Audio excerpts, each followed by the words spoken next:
Hello guys, for today's video, pakita ko nga pala guys sa inyo guys yung aking bagong tirahan dito sa Dubai. Lumipat nga pala ako ng bagong tirahan. Naglipat nga pala ako guys sa bid space kasi nga medyo namamahalan ako ng upa sa sa aking dating tinitirahan. Signing kasi guys yung aking rent kaya naglipat na lang sa bid space. Ito nga pala guys yung aming bahay bago kong tinitirahan ngayon guys.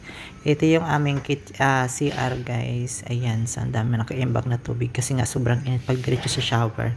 Andito naman yung maliit namin na lamisa. Ayan din guys yung aming kusina. So diyan nga pala hindi na ako nagbili ng mga gamit kasi usable naman po guys yung lahat ng mga gamit yan is pwede naman gamitin kahit sino guys. So ay hindi na ako nagbili ng mga may rice cooker lang kasi ako. Rice cooker lang ang aking dyan tsaka yung plato, isang plato tsaka isang kutsara. Yan yung pala guys yung washing machine namin. Lalagyan siya yung coins para siyang alam mo yung para ka piso internet.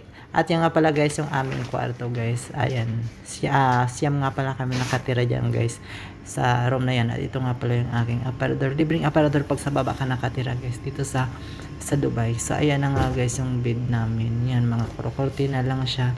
At ito nga pala yung bed ko. Yan yung doon. Yan yung bed ko Ayan. So kahapon nga pala inayos ko yan guys kasi ang nahihirapan ako kasi hindi pa nga siya maayos yung pagkakabit. So binagong pagkabit sa cortina sa nga pala medyo makalat pa kasi naglalaba kasi ako guys kaya medyo makalat pa at kaya yung mga balita ko yung tubig doon ko nilagay sa ilalim yung aking mga ibang gamit guys. So ayan na nga pala guys ang aking bed, talagang pang isang tao lang siya pero guys mas komportable ako dito guys sa dati kong tinitira at hindi lang yun mas mura pa siya guys, makaipon talaga ako. Hanggang dito lang aking vlog, bye bye.